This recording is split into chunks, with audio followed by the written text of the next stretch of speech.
In the last lecture, you learned the steps to create a buyer persona for your business. We really covered what is a buyer persona, the advantages of using this exercise, and also I gave you the example of my buyer persona that I created for this course. Now what I want to do in this lecture is give you 8 more ways to gather buyer persona data, 8 ways that you can really find your audience online. And the purpose of this is if you're having a little bit of trouble answering these questions, this lecture is really going to help you out. We'll run through these 8 different ways. I'll give you real life examples for every single one of these so you can really know how to use these to gather buyer persona data. Now the first 4, in fact, you don't need to have a single customer in order to do this.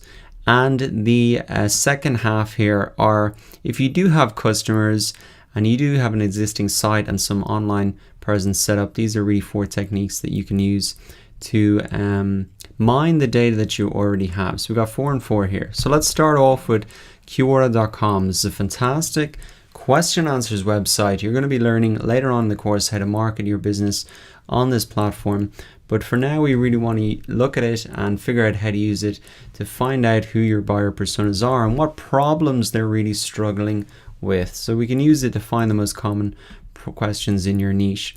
So all you have to do is come into Quora.com. They've got a search bar on the top here. You can just type in something like a keyword from your business or the topic that you're in. So marketing. What I can see here is if I come in, I can see some of the topics for this and some of the questions that include this keyword. So let's just come into the topic itself and look here. We've got some of the questions that people are really asking. You know, how do I generate website traffic with zero marketing budget? In what ways can you drive traffic to your website for free? So what is the best email you've ever received? So these are all questions that your potential customers are asking. They're struggling with these points. So you can really just go in here, and this is a fantastic resource, really, just seeing what really people are struggling with. People are just showing you, they're asking questions. So that is a great way to really see what people need help with. Now, another thing that you can do is look at some Facebook groups. So if we come into Facebook, it's very easy to find groups. You can just come in and say, type in something like your keyword once again, and really you can see all the search results here. You can even narrow this down if you want and look at groups only. And you can start to find groups of people who have really got together to discuss the particular topic that you have. So you can come into these groups and really review people's profiles and get a sense of who they really are. Now, one group that I'm in here is the Udemy Studio. This is a group on Facebook for instructors on Udemy. You can see there's 42,000 members in it, and everybody's got a profile here. So if I see people talking about a particular product or topic and they're struggling with it, you know, I can just come in and have a look at their profile a little bit more to understand, you know, where they are, where they're coming from, maybe who some of their friends are, some of the pages that they like. So there's really a huge amount of information that people just offer up to Facebook, and you can use that information to understand really who these people are and get a sense of, you know, all of their demographics, their age, what they look like, what they're struggling with. Very, very easy to do. It does take a little bit of work and digging through, but it's just a fantastic way to start putting those faces to the actual customers. Now, another thing that you can do is come into the online marketplaces and review sites, and this can be Amazon, Yelp, Udemy, the App Store, whatever it is, and you can really do the exact same thing. So for example, let's come into Amazon here. Let's say we were looking at this Amazon Echo. This is just one of the products here that I found. So you can come in here to the customer reviews, and you can just click on anybody who submitted a review and start to see, you know, who these people really are. So you can see he's a 52-year-old male, enjoys things all Apple technology, etc. So you can get a sense, okay, if this 52-year-old guy is buying this product, well, maybe if I'm developing a very similar product, well, maybe, you know, he's going to be in the target market as well. So it's the same idea, just looking at the profiles and really having a look at it. Here's another example, just coming into Yelp.com. This is a fantastic review site for restaurants. And what I can do is just come into someone's profile again, have a look at really, where they're from, get a sense of their age, look at maybe some other places that they have reviewed. So maybe come down to somebody else here. So let's have a look at this girl. You can see like other places that she's reviewed. So she's staying in this type of hotel. She's a student. She's probably not got a huge amount of money. So that gives you an idea of who the clientele are for this restaurant, and if you want to compete with them, that's the type of people that you want to attract as well.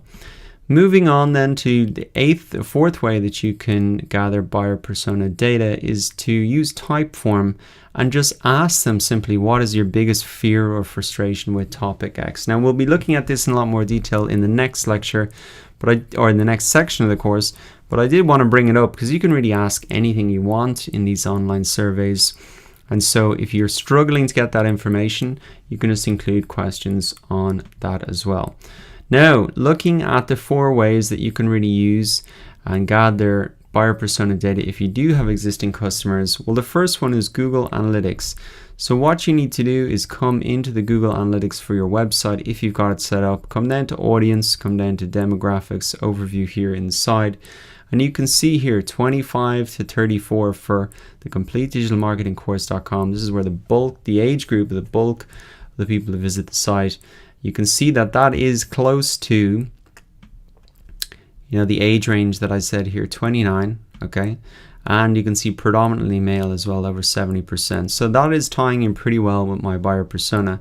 Now, as well as Google Analytics, you can also come into Facebook Analytics or Facebook Insights.